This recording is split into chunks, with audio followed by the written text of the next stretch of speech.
Hello, my name is Dennis Green.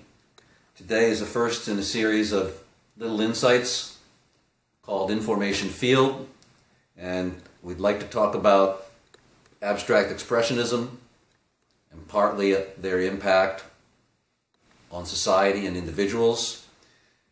Abstract expressionism helped us to understand that process can be the focus of a work in itself. This has helped us, I think, see our daily life in a richer, more poetic context. This first picture here is a very simple shot of the moon. It doesn't have to be the moon, but in a certain sense, the abstraction is already there. Within the commonplace of reality, we find the most perfect composition, and this in itself is already formed into a painting. Next slide. When we start to work within paintings, we start to see like paintings.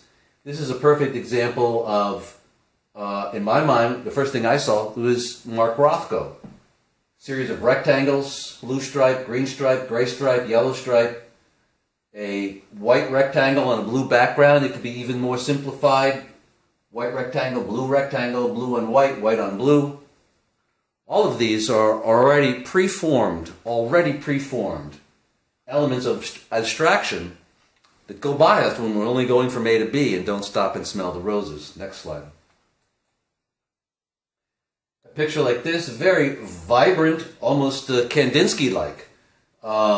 Within the context of a real painting, it's quite possible that these, cobblestones will take on a negative space kind of value.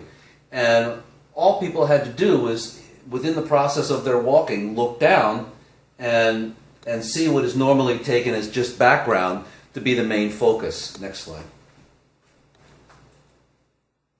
The shoebox, abstract expressionism might say your basic rectangle within the grid, within the pattern of the bricks. Interesting poetic insight on city life. Next. Here's an element that's, I think, very important to the understanding of composition and abstraction: erosion. This type of balance and delicate line is beyond our intellectual invention and is found. We get to be the primary witness as artists. Next. All within our daily lives, the magic in the commonplace, simply at the right time, at the right moment. Next. To look and see what's in front of us.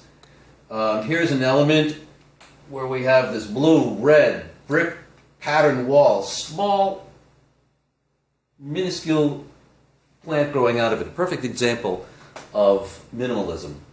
Right in front of our eyes. Next. So what abstract expressionism has helped us to do is to understand that art is not some kind of pedestal thing that we go to the museum in order to look at. Art is a dynamic process involved in all of our lives, and it's not just the green growth and natural elements, it's the cracks, it's the clouds, it's everything. These are important because they help to create neural pathways, aesthetic neural pathways that engender a more satisfying lifestyle, a larger lifestyle, a lifestyle that involves living to a more human potential. This enrichment of the individual leads to a dynamic culture. A dynamic culture leads to a vibrant society, which is pretty much on everybody's #1 hit list. Information Field, Dennis Green. Thank you very much.